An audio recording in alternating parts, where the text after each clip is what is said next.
Bismillahirrahmanirrahim. Assalamualaikum warahmatullahi wabarakatuh.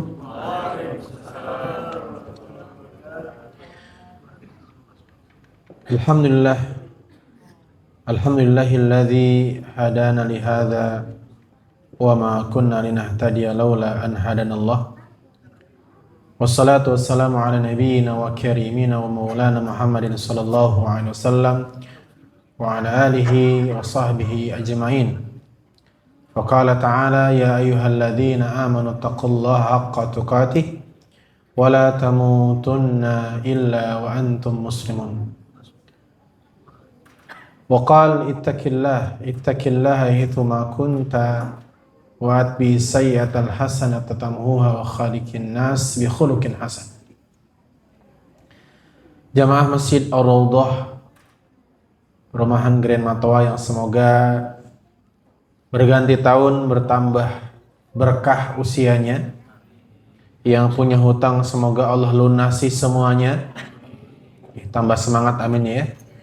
Sepertinya banyak yang punya hutang di sini. Dan semoga berganti tahun tentu kita meyakini dan memahami angkanya bertambah tapi jatahnya berkurang. Angkanya bertambah dari 2025 menjadi 2026, angkanya bertambah tapi jatahnya berkurang.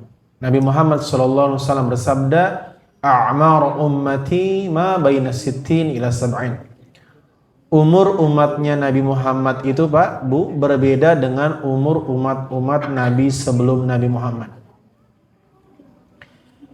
Dari fisik makin menciut, dari umur makin berkurang, Pak. Umurnya umat-umat terdahulu ratusan tahun. Nabi Adam diriwayatkan tingginya 60 hasta, 30 meter, Pak.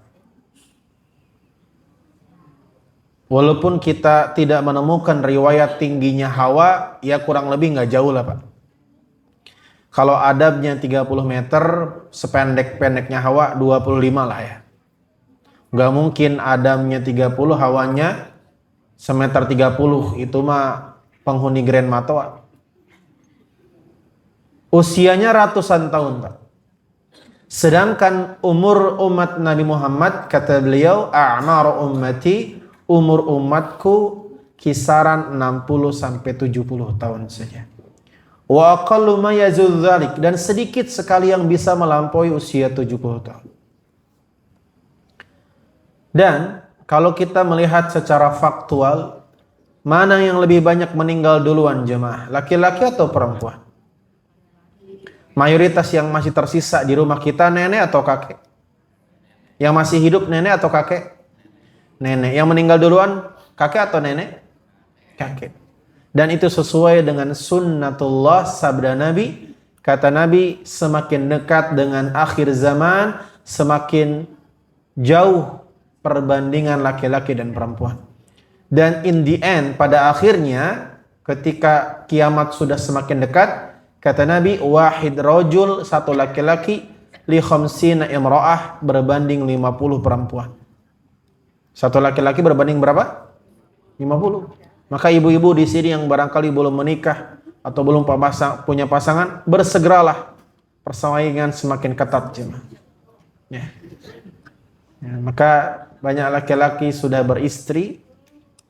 Oleh karenanya di pergantian tahun yang tidak terasa.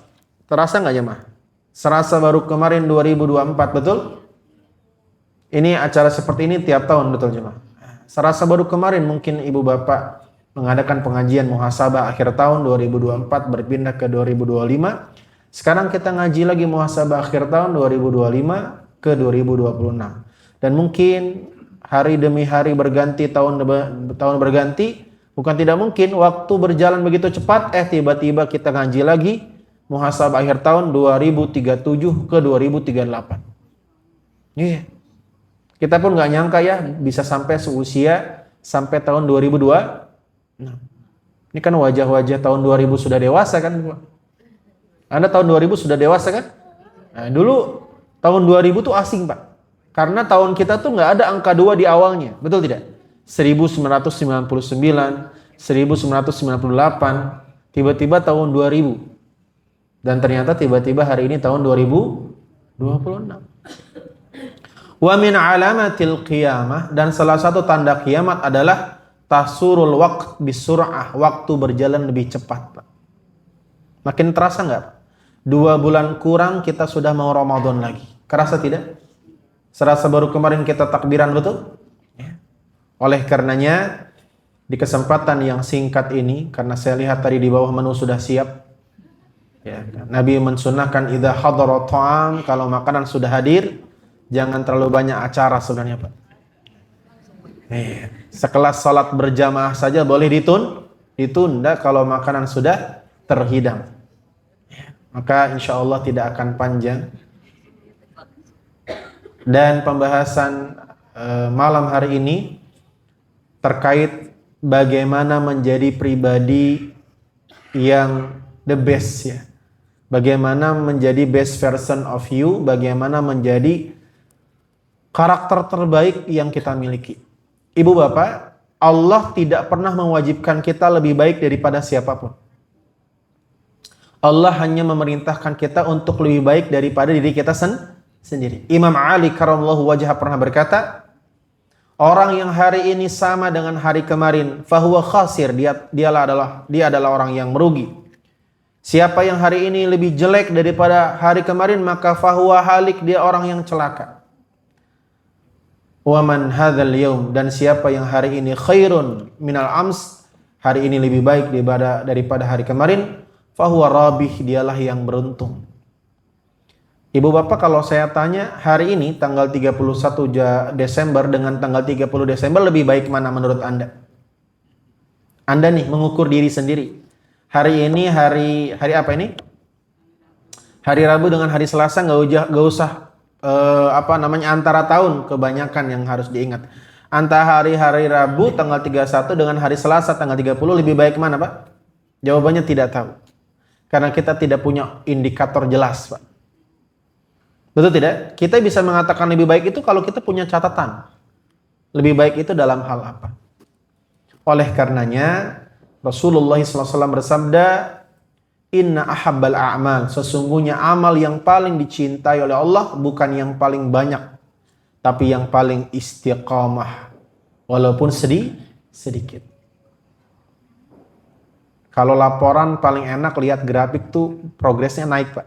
Pelan-pelan tapi naik. Daripada cepat tiba-tiba turun. Nah begitulah grafik amal soleh yang Allah sukai. Sedikit satu-satu tapi terus bertumbuh. Oleh karenanya malam hari ini walaupun waktunya singkat, kita akan bahas bagaimana agar resolusi tidak menjadi ilusi. Betapa banyak resolusi tahun sebelumnya yang belum terlaksana di tahun ini jadi resolusi tahun depan. Begitu seterusnya. Oleh karenanya, bagaimana kita memiliki kemampuan untuk menjadi pribadi yang lebih baik dan lebih baik lagi? Karena hakikatnya kata Allah Subhanahu wa taala, manusia itu diciptakan dalam keadaan potensi terbaik. Allah berfirman di surat At-Tin, sama-sama kita hafal. Allah Subhanahu wa taala menciptakan manusia fi ahsani taqwim, dalam sebaik-baik bentuk. Begitu juga diperkuat oleh Allah Subhanahu wa taala di surat Al-Mulk ayat yang kedua, sama-sama kita hafal ayatnya. Alladzi khalaqal mauta wal hayata liyabluwakum ayyukum ahsanu atau aktsaru ahsanu. Bukan aktsaru, bukan yang paling banyak, yang paling baik hidupnya, tapi yang paling ahsan, yang paling baik. Ahsan tuh progresnya baik, Pak. Progresnya positif. Kalau banyak, mungkin kita malam hari ini tahajud 20 rakaat, besok nggak tahajud. Nggak begitu yang Allah suka. Hari ini tahajud 2 rakaat, besok 2 rakaat plus dzikir, besok 4 rakaat plus dzikir, terus bertumbuh.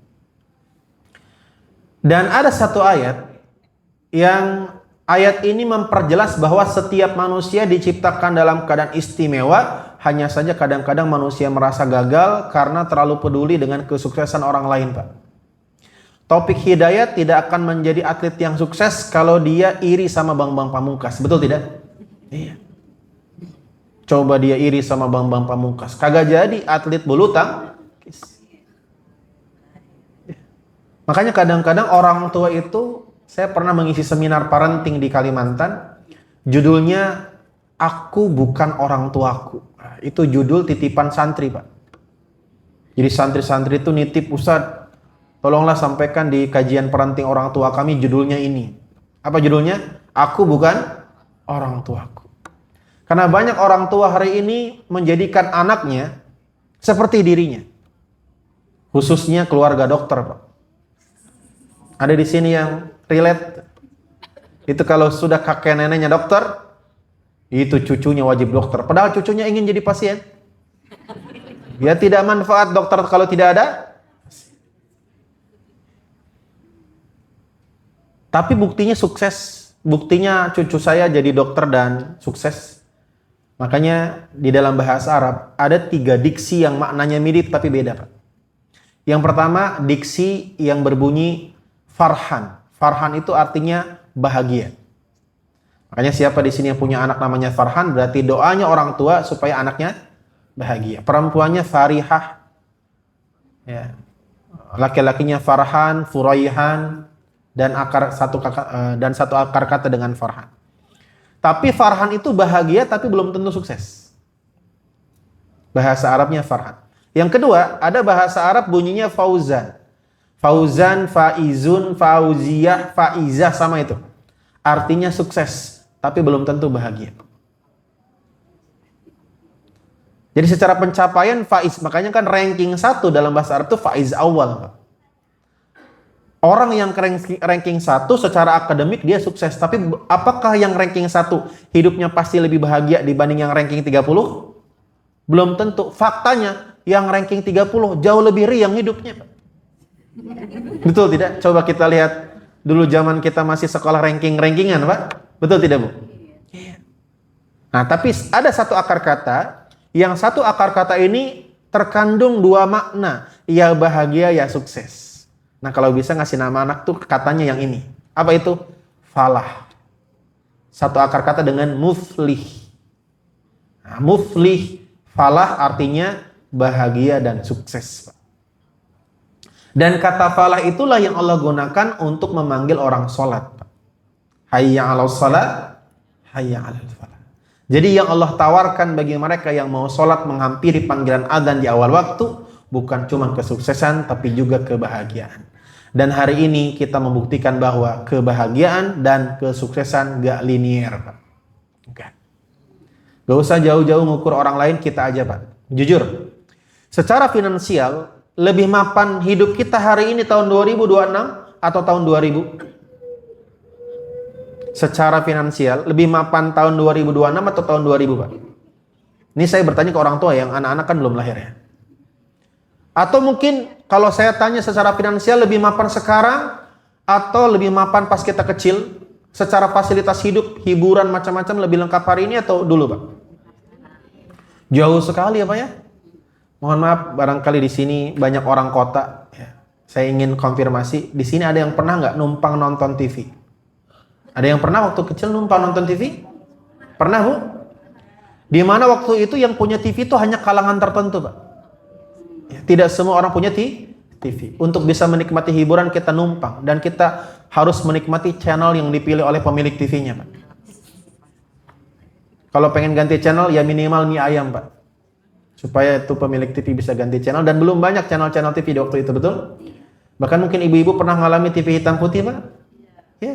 Yang kita nggak tahu ini bendera negara apa, Pak. Handphone jauh lebih canggih hari ini, kita bisa video call, betul tidak? Bahkan kita bisa mengirim short video tapi cepat, Pak, tanpa harus video call. Dulu kita berkirim surat, nggak tahu surat sampai atau tidak. Mungkin handphone juga masih ya handphone yang menguasai dunia, yaitu Nokia. Ngalamin handphone Nokia yang warnanya hitam putih, ngalamin ya, Bu? Yang kalau ngirim pesan kepanjangan terputus teksnya. Hidup kita susah zaman dulu, Pak. Betul tidak? Tapi kalau boleh jujur, mana yang bahagia, mana hidup kita dulu atau sekarang? Ya, lebih bahagia. Kalau lebih bahagia mungkin bisa kita jawab hari ini. Tapi kalau simpelnya, Pak, lebih simpel bahagia orang dulu. Orang dulu itu bahagianya unconditional happiness. Bahagianya itu syaratnya nggak muluk-muluk, Pak. Mati lampu, anak kecil zaman dulu senang. Saya zaman waktu kecil mati lampu tuh senang banget, Pak. Kenapa? Kalau mati lampu semua orang keluar. Oleh karenanya, kenapa kita penting memahami potensi anak? Karena Allah berfirman di dalam surat Al-Isra ayat 84. Ini ayat yang menjadi dalil bahwa setiap manusia itu punya potensi yang berbeda. Kata Allah, "Qul kullu ya'malu ala syakilatih." Katakanlah Muhammad, setiap orang punya amalnya masing-masing. Maka tugas orang tua bukan mengarahkan mengarahkan anaknya sesuai dengan apa yang diharapkan, tapi memfasilitasi. Di sini ada yang punya anak toddler yang suka manjat-manjat. Bu, Pak, for your information, satu-satunya medali emas dari Olimpiade itu dari cabang olahraga panjat tebing. Mungkin anak Anda calon penerus. Tiba-tiba dilesin matematika. Ya gagal produknya. Jadi sebenarnya tidak ada produk gagal, hanya orang tua yang kurang peka terhadap amal yang Allah pilih untuk anak kita. Betul tidak? Topik hidayat bisa nggak hidup dari bulu tangkisnya? Bisa. Bahkan diangkat jadi wamin hari ini. Betul tidak? Apakah nilai matematika topik hidayat bagus? Tidak tahu juga, Pak. Karena zaman dulu saya masih ingat, kalau zaman sekarang saya nggak tahu ya. Tolak ukur pinter anak tuh dulu matematika, betul Pak? Pokoknya kalau matematika bodoh itu anak. Padahal tidak seperti itu. Oleh karenanya, semakin dewasa kita akan bertemu banyak realita bahkan bahwa hidup ternyata tidak seindah bayangan di kepala. Ada masa ketika kita harus berlapang dada bertemu dengan berbagai watak dan karakter manusia, ditempa dengan berbagai kondisi yang menguji ketabahan hati. Mendapati hari-hari yang terasa begitu lelah untuk dilewati, ada kalanya kita perlu mengambil jeda, mengevaluasi hati yang mungkin sudah tak sepeka dulu lagi. Kalau boleh mungkin kita berteriak, ingin rasanya berteriak, ternyata jadi dewasa tidak seindah yang kita bayangkan. Betul Bu? Iya. Makanya kadang-kadang nih, walaupun sudah dewasa-dewasa wajahnya, nih kalau saya lihat ada generasi milenial di belakang, ada generasi kolonial di depan. Ya. Tapi kalau udah pulang ke rumah orang tua, kita jadi anak kecil yang suka bermanja-manja. Betul Bu? Makanya ini wajah-wajah yang kalau pulang kampung tuh nggak mau ngapa-ngapain. Pengennya dimasak, sakit. Walaupun ada pepatah kata guru saya, carilah nafkah serajin mungkin supaya istrimu ketika kumpul keluarga tidak cuci piring, Pak. Wih. Saya dulu tidak mengerti kalimat itu, Pak. Sampai pada akhirnya bertumbuh dewasa, memahami ternyata dalam keluarga ada strata sosial, tergantung jumlah donasi yang kita sumbangkan, Pak. Jadi kalau kita kumpul keluarga donasinya paling besar, duduk nyaman di sofa, Pak. Begitu katanya. Oleh karenanya, saya menyukai, Pak. Saya itu sebenarnya backgroundnya seorang trainer spiritual happiness. Mungkin teman-teman pernah mendengar ISQ, Ari Ginanjar. Kita murid-murid beliau yang dipengaruhi oleh tausiahnya Agim, Pak. Kita buat lembaga namanya PPA. PPA Institute, sejenis dengan ISQ, tapi kita lebih religius, lebih agamis lah. Looks-nya lebih ustad dibanding ISQ. Sudah tersebar di 150 kota di 3 negara. Nah, makanya kalau weekend biasanya jadi trainer, kalau weekday jadi ustad. Ya. Tetapi saya suka kalau menyampaikan tausiah itu berbasis dengan 2S. 2S itu apa? Spiritual dan scientific. Atau 2I, ilmiah dan ilahiyah. Karena Islam bukan agama yang menutup diri dari perkembangan pengetahuan. Islam itu open minded, Islam itu terbuka. Ya, makanya Islam itu ada satu ayat yang membuat Felix Xiao masuk Islam, Pak. Ayat yang menantang siapapun yang meragukan Quran, buat seperti Quran kalau memang kalian ragu Quran dari Allah, Pak. Jadi agama Islam itu bukan agama yang menutup, tapi membuka. Siapa yang meragukan agama Islam, silahkan buktikan kesalahannya. Ya. Dan satu-satunya ayat suci Al-Quran yang berani menantang orang-orang yang meragu hanya kitab suci Al-Quran. Maka ada satu kalimat, al-hikmatu dolatul mu'min. Hikmah, ilmu yang bermanfaat itu adalah hikmah yang hilang dari kaum muslimin. Artinya kalau ada ilmu bermanfaat, datangnya dari siapapun, maka kaum muslimin lebih berhak menyampaikannya. Dan ada satu konsep, Pak. Tentu dari negara Asia yang kita jadikan contoh keteladanan disiplin, ya, progres hidupnya tuh trennya positif dalam pekerjaan, ekonomi, itu negara apa kira-kira? Nah, Jepang ya. Jepang itu selalu dielu-elukan dalam kemajuan berbagai aspek kehidupan, termasuk ekonomi dan teknologi. Negara pertama yang punya kereta cepat ya. Apa nama kereta cepatnya? Bus, bukan dong. Shinkansen.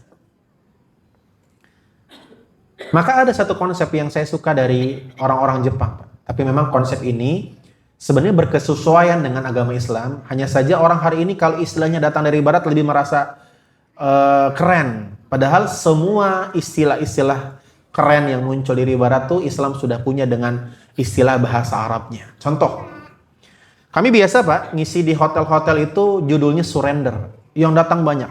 Direksi perusahaan. Bagaimana pengaruh surrender terhadap achieve KPI di perusahaan. Mereka berani bayar Pak untuk ikut kelas surrender. Padahal itu materi tawakal Pak. Bahasa Arabnya surrender apa? Tawakal. Tapi kalau dibuat tawakal kagak hadir mereka Pak. Itulah kenapa kata Imam Ali, khatibun nas bi'uqulihim. Sampaikanlah tausiah dengan bahasa yang sedang digandrungi Pak. Dan kita tidak bisa pungkiri bahasa Inggris itu punya value-nya sendiri Pak. Meningkatkan nilai. Es teh paling mahal berapa? 5.000 Pak. Itu udah paling banter tuh es teh. Es apa? Es cekek. Tapi kalau Anda datang ke restoran judulnya iced tea, mahal itu Pak. Betul? Saya pesan Pak, pernah saya makan di restoran agak-agak Cina begitu, diajak jamaah, bahasa kerennya diajak klien begitu. Di list menunya tertulis egg roll. Anda tahu yang keluar apa? Telur gulung, saudara. Ya, oleh karenanya, saya juga ingin mengajak, yuk Islam itu agama yang open minded, dan ada satu rahasia dari penduduk Jepang yang kita ambil. Jadi kata Imam Ali radhiyallahu an, ungdur maqala wa la tangdur man qala. Perhatikan apa yang disampaikan walaupun yang menyampaikan mungkin orang yang tidak baik. Dalam bahasa yang lain, ambillah berlian walaupun dari mulut anjing. Apa itu? Saya suka dengan konsep yang namanya ikigai. Sampai ada fitnessnya ya. Fitness ikigai. Ada yang pernah fitness? Pernah, zaman dulu lagi musim ya. Memang orang Indonesia olahraga karena musim. Di rumah ada treadmill?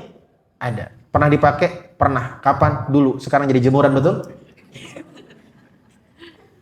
Sepeda? Sudah tergantung ya?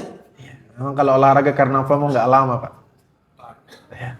Oleh karenanya, konsep ikigai ini adalah konsep yang membuat orang Jepang konsisten. Dan ternyata ikigai itu diiyakan. Konsep ikigai itu sama dengan konsep Islam dalam menempuh keistiqomahan. Jadi kalau Anda ingin istiqomah, tahun depan resolusi tidak jadi ilusi, coba deh konsep ikigai ala Jepang dengan dikontekstualitaskan dengan Islam. Jadi yang pertama, kalau kita nulis resolusi tahun depan, yang pertama kategorinya yang harus kita pilih adalah kira-kira Anda suka nggak dengan aktivitas yang Anda tulis. Mulailah dari sesuai passion nggak? Bisa nggak sih kerja nggak sesuai passion? Bisa Pak, tapi berat perjalanannya Pak. Makanya bedakan antara zaman kita dengan zaman anak kita. Jauh Pak. Mentalitasnya jauh berbeda. Anak sekarang itu sampai diistilahkan generasi apa? Buah apa? Strawberry. Tahu kenapa anak sekarang diistilahkan generasi strawberry? Estetik, indah dipandang tapi cepat lembek.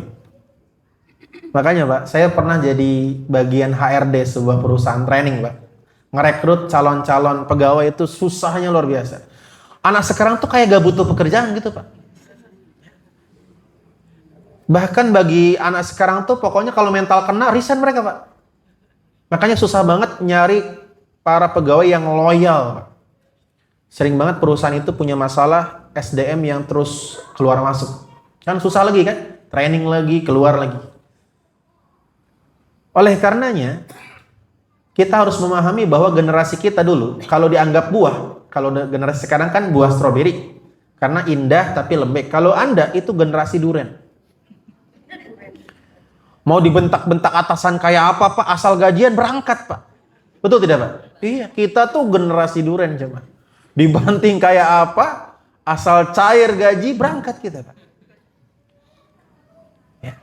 Makanya kalau mungkin saya pernah bahas di sini, kebahagiaan itu dibagi 3 oleh para pakar.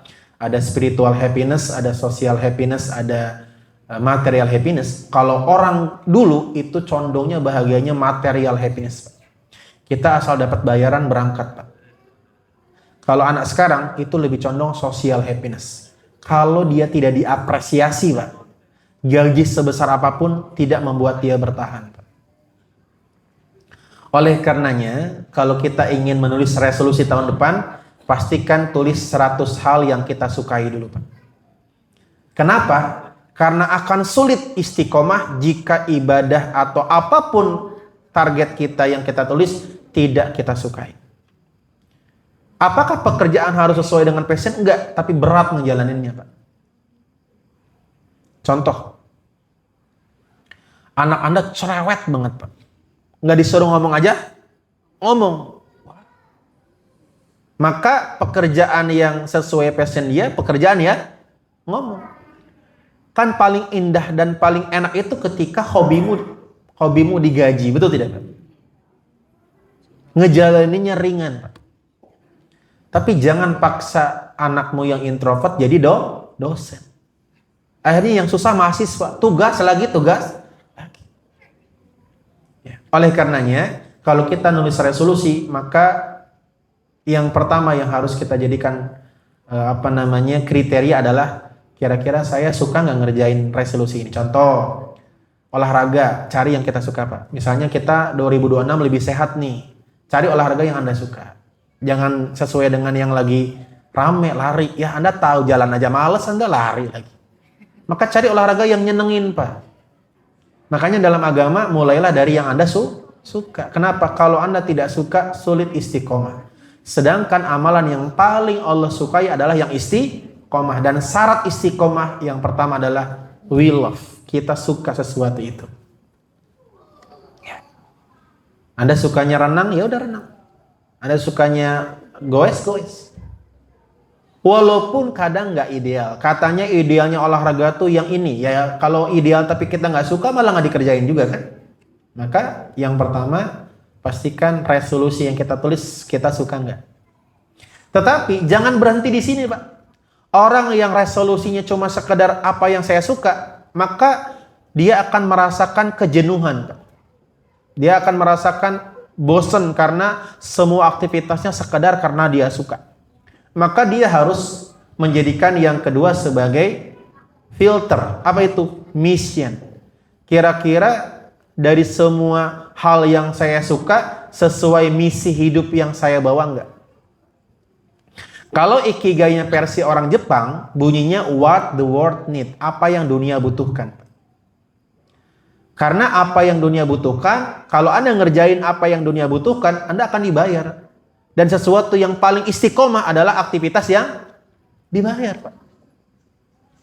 Tetapi dalam pemahaman agama kita, kira-kira dari semua yang kita suka nih, kita tulis misalnya suka ini, ada 100 misalnya yang kita suka, kira-kira dari 100 itu mana yang sesuai dengan apa yang Allah butuhkan.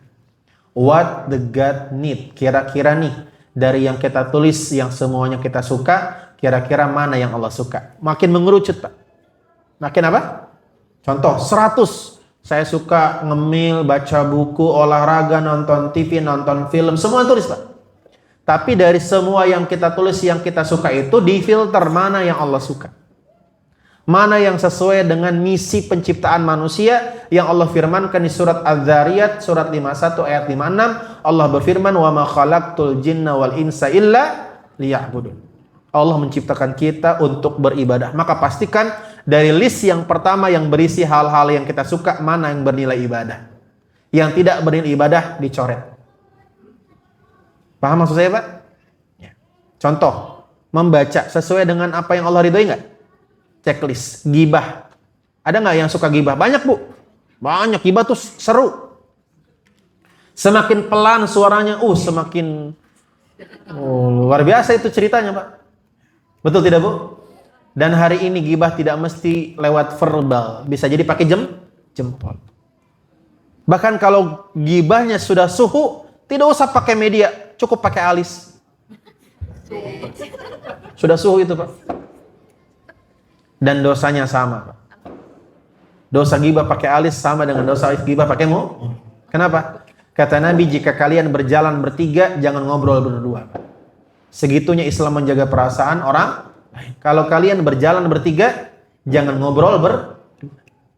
Jangankan gibah, ngobrol berdua aja. Yang Anda obrolin bukan orang ketiga. Anda ngobrol sesuatu yang umum, tapi kalau Anda ngobrol cuma berdua, yang ketiga nggak diajak ngobrol, Anda dosa, Pak. Segitunya Islam menjaga perasaan. Ustadz, saya nggak pernah gibah, orang mulut saya diam. Iya, mulut Anda diam, alisnya gerak. Sama aja. Oleh karenanya, resolusi supaya tidak jadi ilusi, yang pertama, pastikan resolusinya aktivitas yang kita suka. Dari aktivitas yang kita suka, pilih lagi mana aktivitas yang kita suka, yang Allah suka, yang Allah butuhkan. Tapi kalau cuma dua ini yang kita jadikan tolak ukur membuat resolusi, istiqomahnya juga agak berat, Pak. Karena diakui atau tidak, kita manusia yang masih butuh dengan dunia. Betul tidak, Pak? Makanya saya sering sampaikan, ngurusin agama itu jangan tenaga sukarelawan, Pak. Kenapa? Tenaga sukarelawan tuh kerjanya ya pas suka dan pas rela. Namanya sukarelawan. Maka saya bersyukur hari ini trennya membaik. Imam-imam sudah mulai digaji, betul tidak? Kalau imam sudah digaji, aman insya Allah. Zaman dulu masih banyak masjid-masjid yang kalau mau sholat berjamaah dorong-dorongan, Pak. Tapi kalau sudah ditunjuk, Pak, salah satu masjid yang dijadikan percontohan di Yogyakarta, yang foundernya wafat kemarin, yang disolatkan ribuan orang, Pak. Masjidnya namanya Masjid Joko Karyan. Lebih bagus ini, Pak, secara struktur bangunan, Pak. Masjid Joko Karyan itu masjid tua, Pak. Masjid tua bukan di tengah kota, lebih kotaan. Ini kota nggak sih, Pak? Kota lah ya. Artinya dari tol dekat, cuma 2 menit dari tol saya tadi keluar. Sedangkan Joko Karyan jauh sekali dari tol, Pak. Bahkan jalannya bukan jalan utama, Pak. Jalan pedesaan, tapi Masya Allah, sholat subuhnya sama seperti sholat Jumatnya. Kalau kita sholat subuhnya sama seperti sholat duhurnya, Pak. Artinya Masjid Joko Karyan menjadi contoh bahwa ketika agama diurus dengan profesional, agama itu akan berkembang pesat. Dan walaupun awal-awal kan pro kontra, karena gaji imam di Masjid Joko Karyan tuh 2 kali lipat UMR Jogja, Pak. Dan hitungannya tuh jadi kecil karena dibagi per jamaah. Jamaahnya kan banyak. Jadi hitungannya per jamaah tuh cuma bayar 1.500 perak per sekali sholat. Lebih murah daripada biaya parkir. Ustadz, nanti kalau imam digaji nanti nggak ikhlas. Mungkin imamnya nggak ikhlas. Mungkin juga ikhlas. Karena dibayar tidak dibayar tuh bukan tolak ukur keikhlasan seseorang. Para ulama sudah bersepakat bahwa seorang guru ngaji boleh dibayar. Kadang-kadang saya miris, Pak. Giliran lebih dihormati guru bahasa Inggris dibanding guru Quran. Saya backgroundnya pengajar Quran, Pak. Saya pernah mengajar di pendidikan Quran. Dan kalau guru bahasa Inggris didatangi wali murid dan ditanya, Pak Guru, bisa nggak anak saya les bahasa Inggris? Oh bisa. Sepekan 2 kali ya? Iya. Sebulan 8 kali ya. Kira-kira bayarannya berapa? Enak gak guru bahasa Inggris jawabnya? Enak. Lugas, tegas. Jelas. Coba yang ditanya guru Quran, Pak. Assalamualaikum Pak Ustadz. Manggilnya udah Pak Ustadz. Berat tuh urusan tuh, Pak. Bukan Pak Guru lagi, Pak Ustadz manggilnya. Pak Ustadz, bisa nggak ngelesin anak saya di rumah? Sepekan 2 kali, sebulan 8 kali. Saya pernah mengalami itu, Pak. Saya guru Quran di SDIT. Tahu SDIT? Sekolah Dasar Iuran Terus, kata wali murid. Karena memang swasta kan harus ada iurannya. Didatangi wali murid. Dia panggil, Pak Muslim, Pak Ustadz, bisakah ngelesin anak saya di rumah supaya baca Qurannya baik, Ustadz? Tidak seperti orang tuanya. Hari apa, Bu? Hari Kamis. Saya cek jadwal saya dulu ya. Padahal waktu itu kosong semua. Tapi saya cek dulu, Pak. Oh bisa, Bu. Bada asar langsung atau bada maghrib? Bada asar. Jadi waktu itu pulang sekolah 4:30, kelas 4 sampai kelas 6, 4:30 itulah langsung mulai. Rumahnya nggak jauh dari sekolah. 4:30. Oke. Sepekan 2 kali, Kamis sama Selasa. Oke. Sebulan 8 kali. Sudah selesai. Timeline-nya udah jelas. Tinggal satu pertanyaan. Mohon maaf Pak Ustadz, ini sebulannya bayar berapa? Itu kan dilema kita nyebutnya, Pak ya. Kita sebut angka, dibilang tidak ikhlas. Kita nggak sebutin was-was, Pak. Was-was juga ini, Pak. Maka saya jawab begini, mohon maaf Bu. Ibu selain les Quran bersama saya, anaknya les apa? Oh banyak Pak Ustadz, alhamdulillah ada les bahasa Inggris, les tematik. Anak SD kan ada tematik ya? Oke, sekarang saya tanya Bu, menurut Ibu bahasa Inggris sama Quran penting mana? Penting Quran Pak Ustadz. Emang saya kalau mati dibacain rumus bahasa Inggris? Oh berarti penting Quran. Penting Quran. Oh ya sudah, silahkan pulang. Berapa ini per bulan? Pikirkan sendiri Bu. Kalau memang bahasa Inggris tidak lebih penting dibanding Quran, kalau bahasa Inggris 300, pikirkan berapa layaknya untuk Quran. Begitu cuma. Luar biasa kan. Itu namanya jawaban yang diplomatis.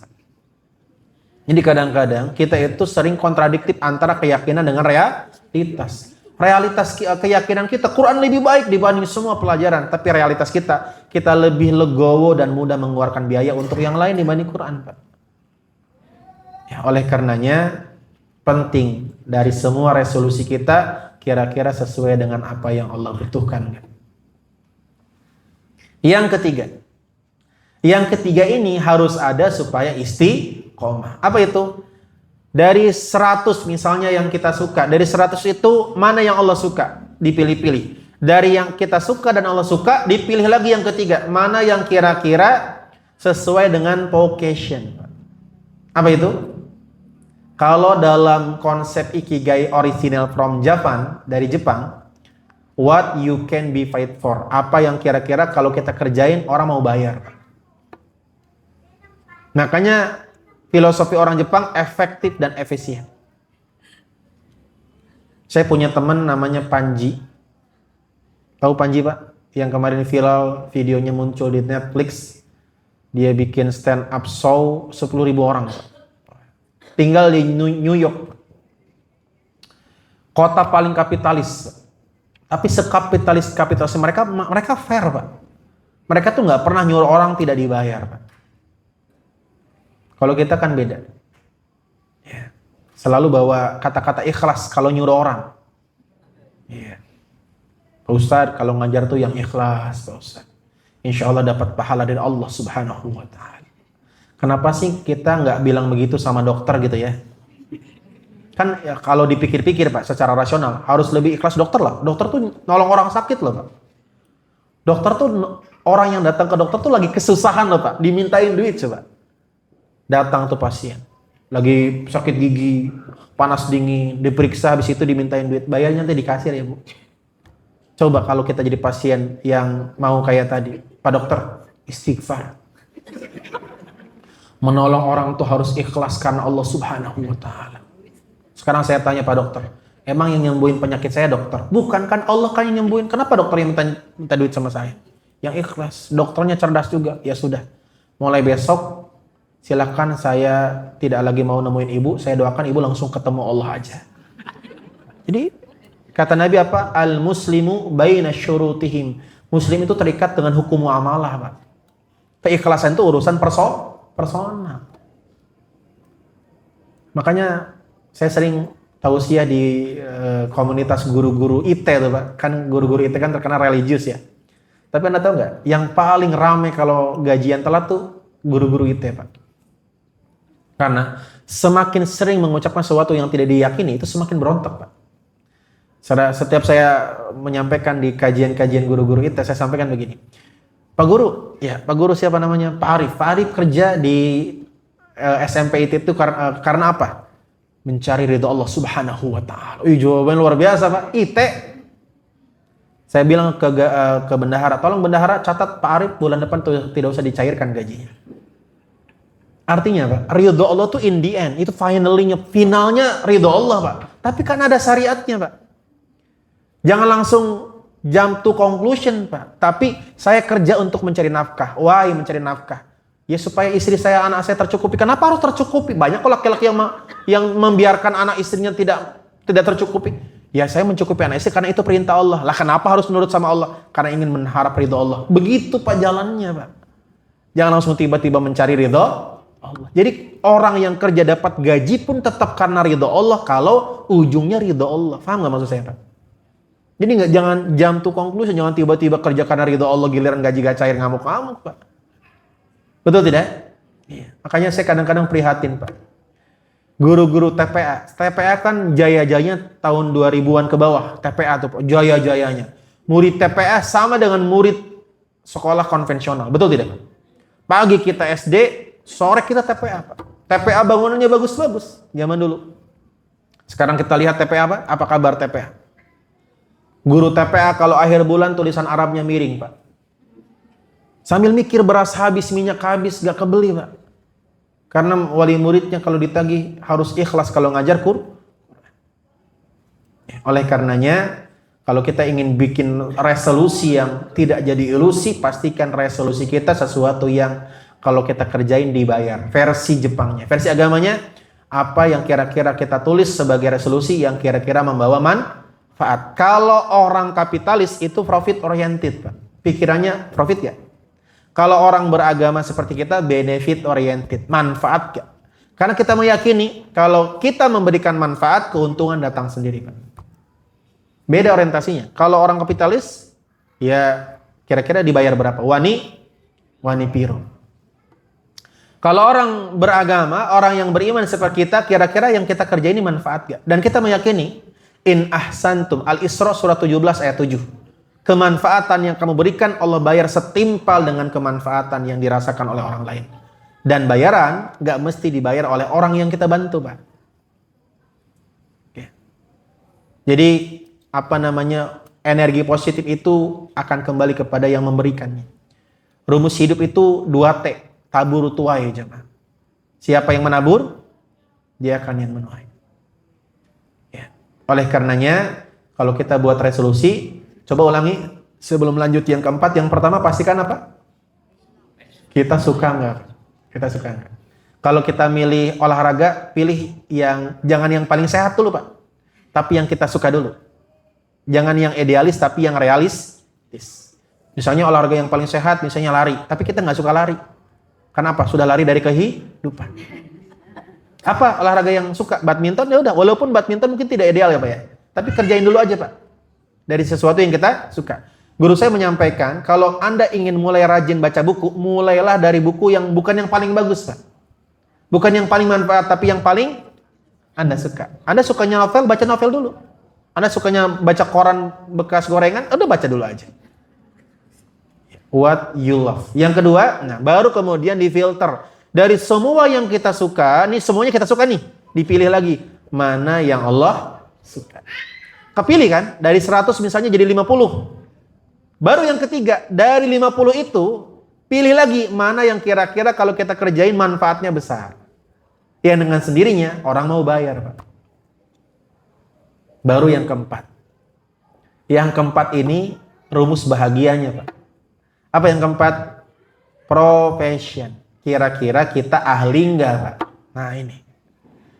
Ada orang suka main poli, tapi nggak ahli, nyusahin, Pak. Dia seneng, orang lain susah, Pak. Betul tidak? Maka yang keempat ini menjadi filter terakhir. Supaya apa yang kita kerjain, kita bahagia, orang lain juga bahagia. Paling seneng ngajak main bulu tangkis yang pinter main, apa yang suka main, Pak? Yang pinter, Pak. Kalau modal suka doang, nyusahin, Pak. Kita nggak jadi main bulu tangkis ngambilin kok mulu. Lagian lapangannya di mana? Apakah semua orang yang suka main badminton ahli main badminton? Tidak. Apakah semua orang yang ahli main badminton suka main badminton? Tidak. Makanya empat-empatnya harus ada. Kalau ingin perjalanannya lebih mudah, supaya resolusinya tidak jadi angan-angan. Pilih yang Anda suka. Contoh sederhana olahraga. Dari semua olahraga apa yang Anda suka? Dua. Ternyata pilihannya dua. Yang saya suka badminton dan renang. Dari dua olahraga ini mana yang paling Allah suka? Renang. Pilih renang. Yang ketiga, kira-kira misalnya kalau sudah satu kan nggak ada pilihan lagi. Kalau misalnya olahraga ada 5, saya suka badminton, futsal, kemudian renang, panjat tebing 5. Nah, dari 5 itu mana yang paling Allah suka? Renang, badminton, bola. Dari 3 ini mana yang kira-kira kalau saya main membawa manfaat atau dibayar? Kira-kira yang mana? Yang keempat, mana yang saya paling pinter? Nah, kalau resolusinya dibuat dengan 4 indikator ini, insya Allah kemungkinan istiqomahnya ringan. Tapi biasanya nggak banyak Pak pilihannya. Mengerucut kan? Mengerucut. Dari 100, difilter lagi mana yang Allah suka makin sedikit. Difilter lagi mana yang kira-kira bermanfaat makin sedikit. Difilter lagi mana yang kira-kira kita ahli. Termasuk mohon maaf, kira-kira 2026 kita pengen lebih rajin ibadah atau sama aja? Pengen rajin ibadah. Nah, ibadah kan banyak nih Pak. Itulah kenapa Rasul mengajarkan lebih banyak ibadah wajib apa ibadah sunnah? Jawab, lebih banyak ibadah wajib apa ibadah sunnah? Contoh, lebih banyak puasa wajib apa puasa sunnah? Puasa wajib apa? Sama apa? Ramadan, puasa wajib itu kan ada beberapa. Minimal ada 3 puasa wajib. 1, Ramadan. 2, nazar. Betul, nazar itu puasa yang dijanjikan. Yang ketiga, puasa qadha Ramadan. Ya, makanya kalau Anda orang yang punya banyak uang, kemudian tiba-tiba ada orang yang meminjam duit, jangan dipinjemin. Tanya dulu, punya hutang puasa enggak? Kalau masih punya hutang puasa, jangan pinjemin. Hutang sama Allah aja nggak dibayar. Itu jadi indikator tidak amanah seseorang. Allah aja yang maha mengetahui, maha melihat, gak dibayar hutangnya, betul tidak? Dan ini adalah waktu-waktu terbaik untuk melunasi hutang. Bu, ini sudah mulai bulan Rajab. Besok bulan Sya'ban. Sebulan setengah lagi Ramadan. Yang masih punya hutang, bersegeralah. Jangan nunda-nunda. Nanti sampai Ramadan belum terbayar, bertumpuk seterusnya. Ya. Walaupun ada pertanyaan, Ustadz, boleh nggak saya fidyah? Qadha Ramadan tuh ada 2. Bisa diganti dengan puasa namanya qadha, diganti dengan bersedekah makanan namanya fidyah. Tapi secara singkat dan mudah dipahami, fidyah itu alternatif terakhir, Pak. Jadi nggak pernah Allah mengizinkan puasa Ramadan diganti bayar makanan kecuali memang tidak mampu puasa. Singkat sederhananya begitu. Jadi selagi kita masih bisa puasa, ya puasa. Karena nggak fair, masa kita menahan lapar seharian cuma diganti dengan membayar makan, Pak. Oleh karenanya fidyah itu terakhir. Siapa makanya yang boleh fidyah kalau nggak puasa? Siapa contohnya? Orang yang sakit fidyah apa qadha? Orang yang sakit gara-gara sakit dia nggak puasa, dia fidyah atau qadha? Sembuh qadha. Kalau nggak sembuh meninggal. Jadi makanya ada kalimat sakit itu dibagi 2. Sakit yang berpotensi sembuh qadha, sakitnya itu bukan karena penyakit tapi karena tua, Pak. Makanya biasanya kalau sakit yang faktor usia, ya kan bertambah usia bertambah sakit, Pak. Makanya fidyah. Oleh karenanya secara mudah kalau ibu bapak bingung, saya kemarin punya hutang puasa, qadha apa fidyah ya? Kalau Anda bisa qadha ya qadha. Karena hutang puasa wajib dibayar dengan puasa. Nah, pertanyaannya, coba saya buat resume. Ada 4 indikator ikigai. Ikigai itu bahasa Jepang. Ikigai. Jadi ikigai itu artinya nilai kehidupan. Iki artinya hidup. Iki itu hidup ya, bukan ini. Ya, kalau ini bahasa Jawa. Iki artinya hidup. Gai artinya nilai. Jadi ikigai itu the purpose of life. Jadi tujuan hidup seseorang. Orang tuh bisa semangat karena punya tujuan hidup. Nah, tujuan hidupnya orang Jepang tuh namanya ikigai. Jadi kumpulan beberapa indikator yang dia fokuskan. Makanya orang Jepang tuh fokus, nggak mudah FOMO, fear of missing out, nggak mudah ikut-ikutan. Orang-orang lagi goes. Udah tahu Anda senangnya renang, ya udah renang aja istiqomah. Ya, ini lagi rame padel tuh. Padel tuh olahraga apa sih? Tenis bukan ya, Pak? Ya. Ada lagi Pak, saya lupa namanya, yang mantul-mantul ke tembok Pak. Itu kan olahraga kita waktu kecil ya Pak ya? Sekarang jadi olahraga lagi Pak. Masya Allah. Jadi kayak main tenis tapi ke tembok Pak. Jadi nggak ada lapangannya setengah Pak. Jadi pemainnya 2 tapi mantul-mantulin ke tembok. Lah itu mah permainan saya waktu kecil dulu. Pas gak kebagian lapangan. Jadi olahraga Masya Allah. Memang hari ini tuh orang saking kreatifnya luar biasa ya. Padel sudah mulai meredup. Banyak lapangan padel sepi Pak. Karena olahraga olahraga karena lagi viral. Olahraganya cuma 5 menit, foto-fotonya 30 menit. Ya. Oleh karenanya, pertanyaannya bagaimana? Kan kita udah tahu nih, ulangi bareng-bareng coba. Yang pertama apa? Passion, resolusinya harus sesuatu yang kita suka. Yang kedua, kira-kira resolusinya sesuai dengan apa yang Allah ridhoi. Yang ketiga, vocation, kira-kira bermanfaat atau tidak. Sebaik-baik manusia yang paling bermanfaat. Yang keempat, kita ahli enggak?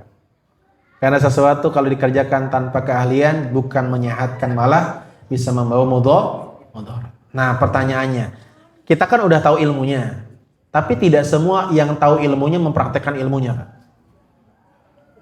Ibu-ibu tahu nggak Bu, bahwa istri solehah itu nggak pernah marah-marah sama suami, tahu nggak Bu? Ibu-ibu tahu nggak ciri-ciri wanita solehah itu kalau ngomong depan suami melembutkan suara. La tarfa'u aswat, tidak meninggikan suara. Ibu tahu kayak gitu Bu? Kalau nggak tahu, saya kasih tahu per malam ini Bu.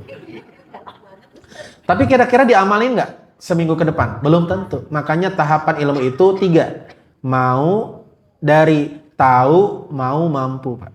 Itu metodologi pengajarannya beda-beda Pak. Ya. Dari tidak tahu menjadi tahu itu cukup dengan kultum. Makanya kultum itu hanya memindahkan orang yang tadinya tidak tahu menjadi tahu. Cukup 7 menit itu Pak. Contoh, puasa Ramadan itu dikerjakan tanggal sekian. Oh, tanggal sekiannya. Dari tidak tahu menjadi tahu. Tapi nggak mungkin bisa memotivasi Pak. Makanya perlu waktu lagi untuk memindahkan dari tahu ke mau. Jadi ada motivasi. Biasanya struktur materinya harus dibangun dari why. Kenapa sih kita harus puasa? Bukan bagaimana Pak. Baru kemudian dibantu sampai how, sampai call to action, sampai tahapan dari tahu mau ke mampu. Nah mampu itu disebutnya training Pak. Makanya training biasanya lebih dari 4 jam durasi waktunya karena perlu membangun fundamental why, kenapa kita ngerjain sesuatu sampai orang itu punya keahlian. Nah sekarang kita udah tahu 4 langkah tadi. Bagaimana caranya supaya istiqomah? Ada 5 langkah. 5 langkah supaya kita bisa bikin resolusi sesuai tadi ya. Yang pertama, start small, mulai dari yang kecil. Gak usah muluk-muluk 10.000 langkah, udah ngelangkah dulu aja. Resolusi ngelangkah. Dah. Tulis ya, resolusi 2026 apa? Apa? Ngelangkah. Gak usah muluk-muluk 20.000 langkah. Kita kadang-kadang gerak dikit aja nggak mau. Ya. Mentang-mentang yang kasihan kan anak kedua Bu Pak.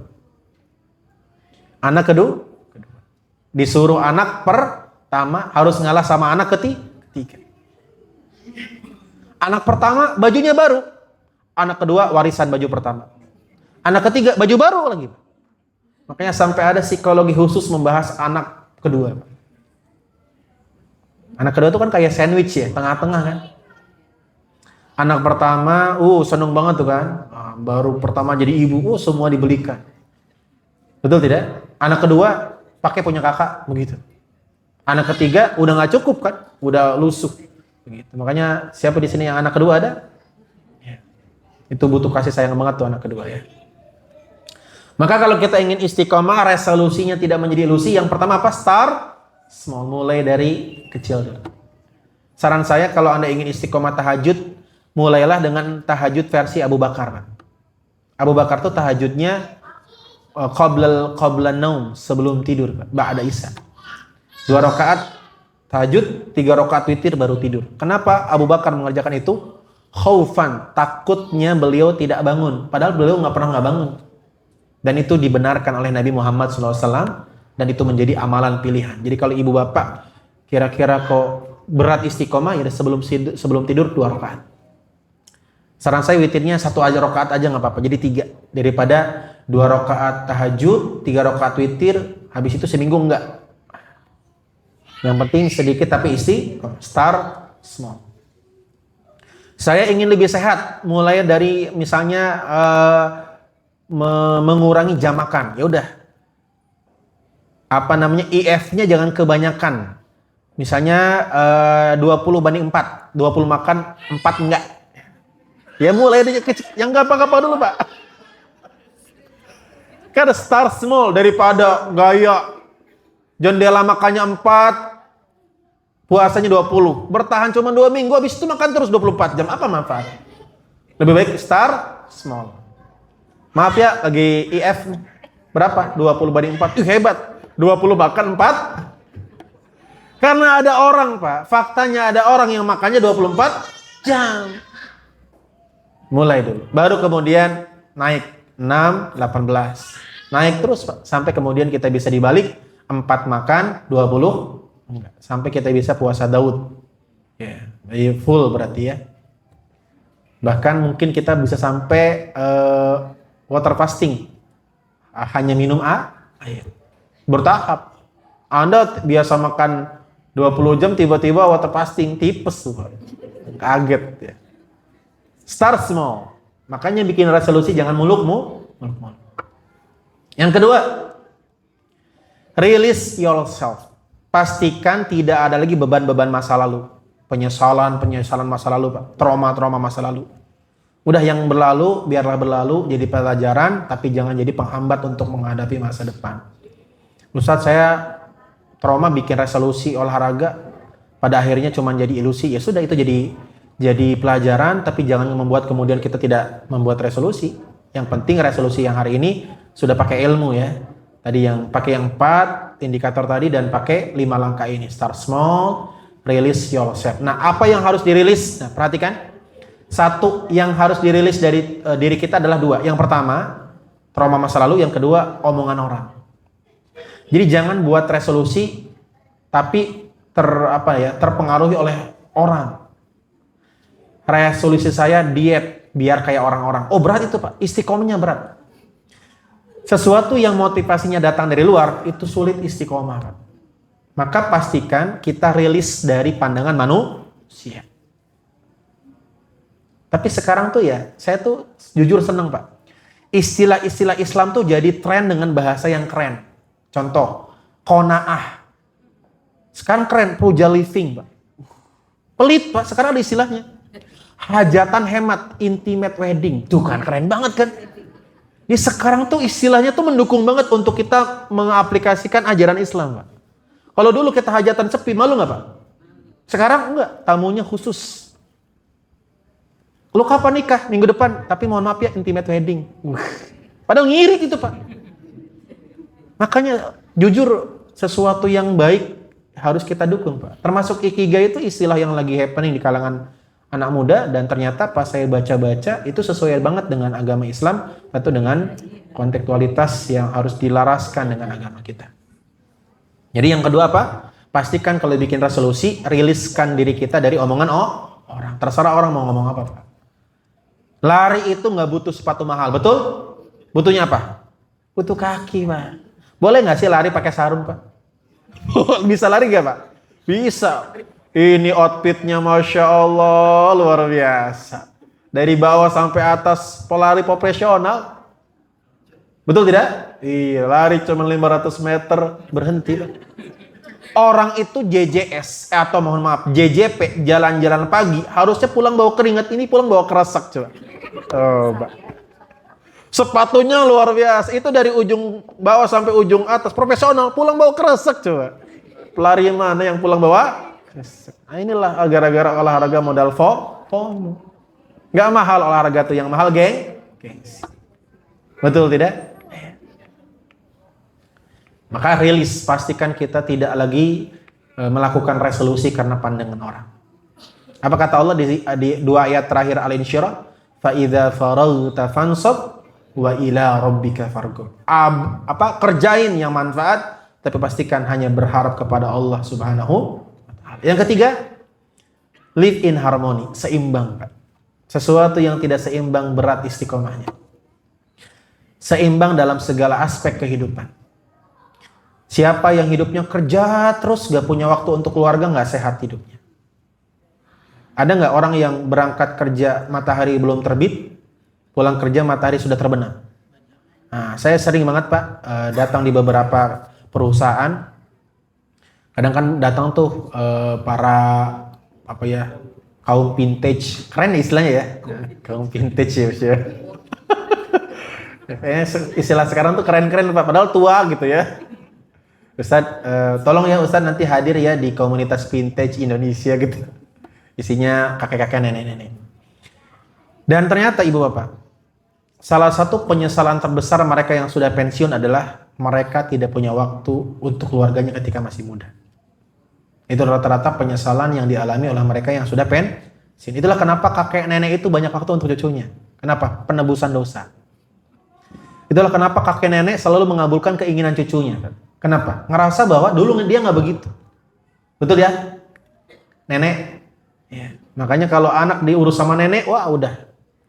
Nggak ada batasan. Padahal tidak ada kenikmatan kecuali ada batasan. Jika kalian ingin menikmati durian, jangan punya kebun durian, Pak. Betul?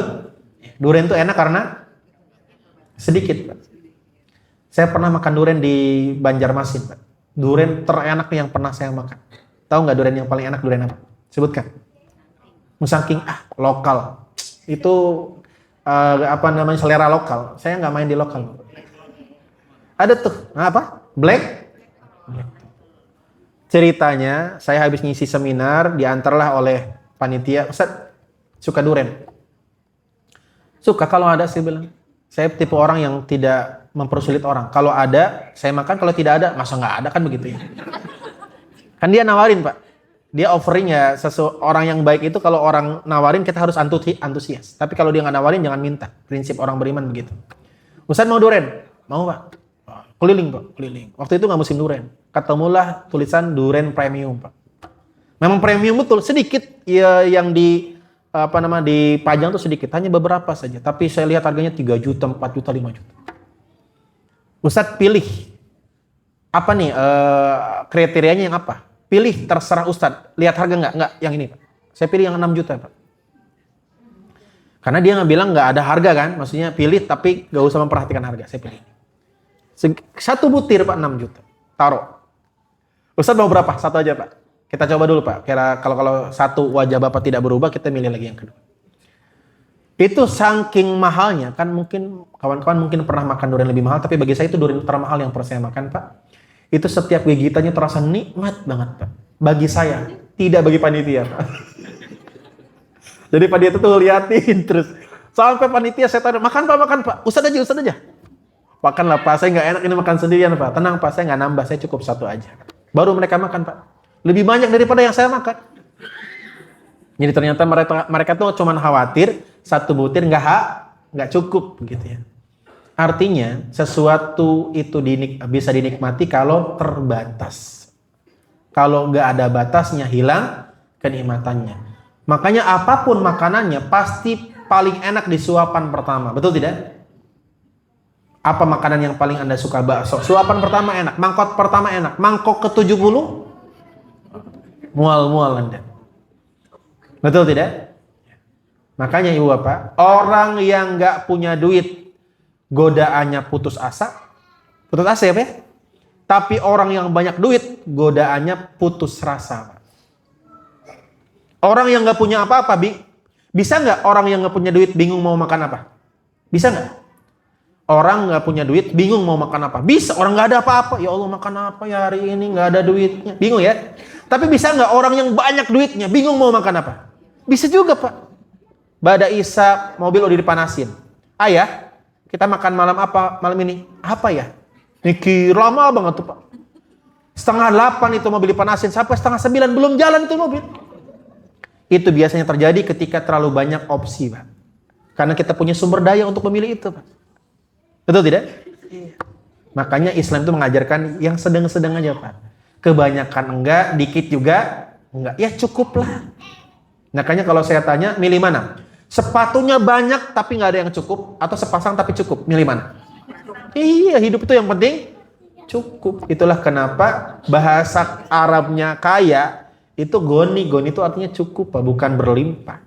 Berlimpah itu setiap orang beda-beda tolak ukurnya. Yang keempat, find joy in small thing. Hargai pencapaian kecil, Pak. Apa kata Nabi? Man lam yashkuril qalil la yashkuril katsir. Orang yang nggak bisa mensyukuri yang kecil, dia nggak bisa mensyukuri yang besar. Contoh, Anda biasanya nggak olahraga, tiba-tiba Anda olahraga 10 langkah. Masya Allah, yes, 10 langkah. Disyukuri, Pak.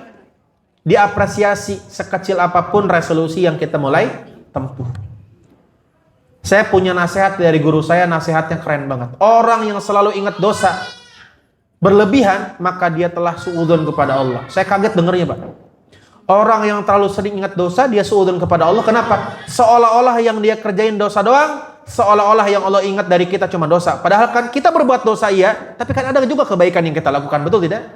Maka harus balance, Pak. Mengingat kebaikan dengan mengingat dosa itu harus seimbang. Itulah kenapa Allah sering menggandengkan Ghafurur Rahim. Kita punya dosa, tapi Allah punya kasih sayang. Gak boleh kita ingat dosa terus. Sampai Pak Asep ngajakin, yuk Pak kajian di masjid. Saya kotor, Pak Asep. Orang kaya saya gak pantas datang ke masjid tuh. Gara-gara apa? Terlalu ingat dosa. Terlalu ingat pahala juga bahaya, Pak, jadi sombong. Pak Asep, kayaknya di Grand Matwa gak ada orang kaya saya. Artinya seimbang. Pas kita ingat pahala, kita ingat dosa. Makanya, sesoleh apapun orang yang tinggal di Grand Matwa pasti pernah berbuat salah. Sengaja Allah takdirkan dia berbuat salah supaya dia tidak terlalu sombong dengan amalnya, Pak. Saat dia bangga dengan amalnya, dia sadar dia punya dosa yang Allah sembunyikan. Oleh karenanya, mulailah hargai kebahagiaan dari perkara yang kecil. Lihat anak sehat, bahagia nggak, Bu? Bahagia, syukur. Karena sesuatu yang kecil kalau tidak disyukuri, kita gak bisa mensyukuri yang besar. Yang kelima, yang terakhir, be in here and now. Nikmati hari ini, jemaah. Ya, jangan suka berandai-andai. Kata Nabi, ada 2 kata yang ini menjadi pintu setan, Pak. Apa 2 kata itu? Laukana, seandainya saja. Di piring sudah ada ayam pop. Tahu ayam pop, Bu? Ya, pagi sore enak itu ayam popnya. Di piring sudah ada ayam pop plus rendang plus balado dihidangkan oleh tuan rumah kepada tamunya. Silakan Pak makan, Pak. Tiba-tiba tamunya nyeletuk. Pak Asep, ini kalau ada kerupuk enak tuh, Pak. Coba. Udah ada rendang, udah ada ayam pop. Dia bilang apa? Kalau ada kerupuk enak. Dibalik, ayam popnya nggak ada, rendangnya nggak ada, kerupuk doang, ngeluh juga, Pak. Makan kok cuman pakai. Orang yang selalu berandai-andai, dia tidak bisa menikmati hidupnya. Apa yang dihidangkan, makan, Pak. Ada ya kan kayak gitu ya. Ini kalau ada kerupuk enak nih. Giliran semuanya yang hilang, tinggal kerupuk, makan kok cuman pakai. Ibu-ibu, walaupun kadang-kadang suami di rumah nggak ngapa-ngapain, tapi kalau suami nggak ada di rumah, kerasa nggak, Bu? Kerasa, sepi. Makanya kalau suami di rumah tuh, biarin dia menikmati hidupnya. Seorang guru, Bu. Nih, ada guru di Cirebon namanya siapa? Buya Yahya.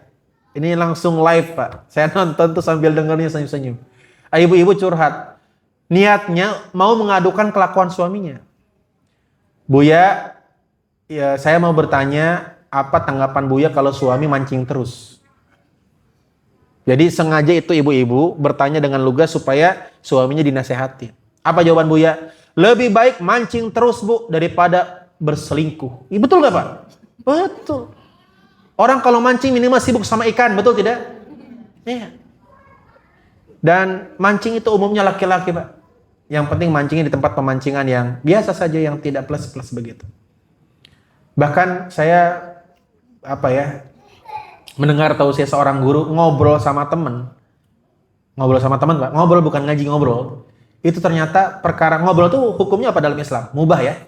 Mubah. Selama obrolannya tidak ada maksiat.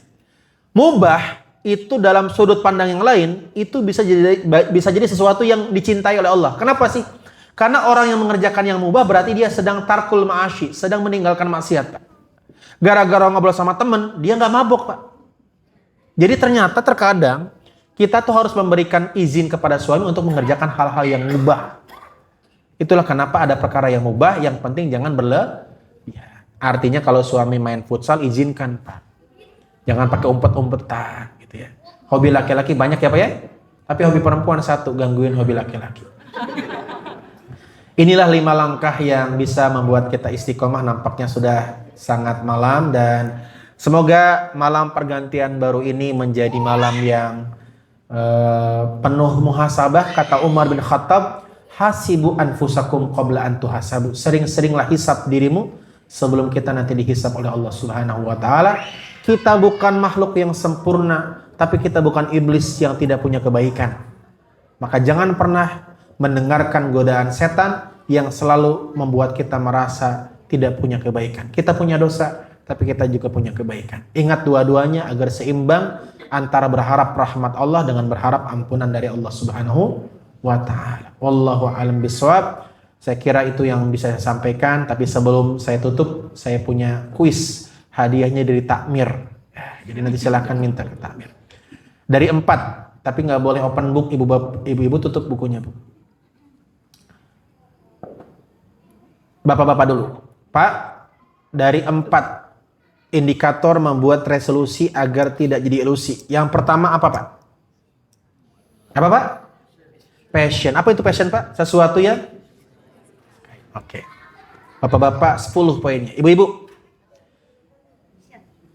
4 itu disebutnya ikigai. Siapakah orang yang pertama kali mencetuskan ikigai? Kayak gitu, ibu-ibu. Jawab, Bu. Nah, itulah pentingnya suami itu pemimpin, Bu. Itu ya kira-kira yang bisa saya sampaikan. Sekali-kali lah ibu-ibu mengalah, Bu ya. Iya, karena ciri-ciri wanita solihah adalah wanita yang kalau sedang ribut sama suaminya, wanita solihah berkata, wahai suamiku, aku tidak bisa tidur sebelum aku mendapatkan maaf darimu. Masya Allah, gitu ya.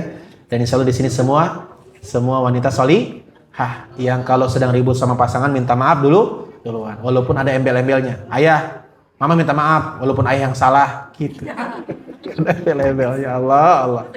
Ya namanya juga makhluk akhir zaman. Ya dia sudah minta maaf, sudah prestasi lah. Kita hargai. Dan semoga kita semua diberikan keistiqomahan dalam kebaikan. Wallahu a'lam bishawab. Wassalamualaikum warahmatullahi wabarakatuh. Alhamdulillah telah kita simak sama-sama perbekalan untuk membuat resolusi tahun depan. Boleh dibuka satu? Boleh. Kalau ada. Kalau tidak ada jangan diada-adakan. Ibu.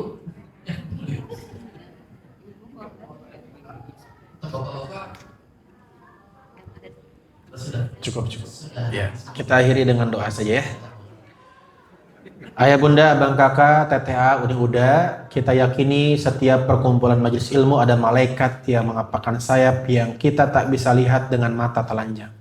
Yang malaikat itu memberikan rahmat, kasih sayang, menyampaikan doa kita kepada Allah. Maka mari kita berdoa. Semoga doa kita menjadi wasilah tahun 2026 menjadi tahun yang lebih baik, lebih sehat, lebih berlimpah, lebih istiqomah. Alhamdulillahirabbil alamin. Hamdan syakirin, hamdan na'imin, hamdan yu'afi ni'amahu wa yukafi mazidah. Allahumma salli wa sallim wa barik wa an'im wa zid ala nabiyyina al-karim nabiyyina Muhammad sallallahu alaihi wasallam. Allahumma ya Allah khasatan li jama'ati Masjid Ar-Raudhah Grand Matwa. Allahumma ja'alna minal istiqamah. Allahumma ja'alna minal muttaqin. Allahumma ja'alna minal mustaqimin. Allahumma rizqna rizqan halalan tayyiban mubarakan fih. Allahumma inna nas'aluka ilman nafi'a wa rizqan tayyiba wa amalan mutaqabbala. Allahumma rabbana hab lana min azwajina wa dhurriyyatina qurrata a'yun waj'alna lil muttaqina imama. Allahumma a'inna ala dzikrika wa syukrika wa husni ibadatik. Allahumma ja'al 'amun muqbil 'amun khairun min aqnil qadim. Ya Allah, jadikan tahun depan lebih baik daripada tahun ini ya Allah, dalam segala aspek kehidupan kami, dari sisi finansial, kesehatan, agama, apapun itu ya Allah, berikan yang lebih baik. Dan kapanpun Engkau mewafatkan kami, wafatkan dalam keadaan terbaik, husnul khatimah. Rabbana atina fid dunya hasanah wa fil akhirati hasanah wa qina adzabannar. Subhana rabbika rabbil izzati amma yasifun. Wassalamun ala mursalin walhamdulillahi rabbil alamin.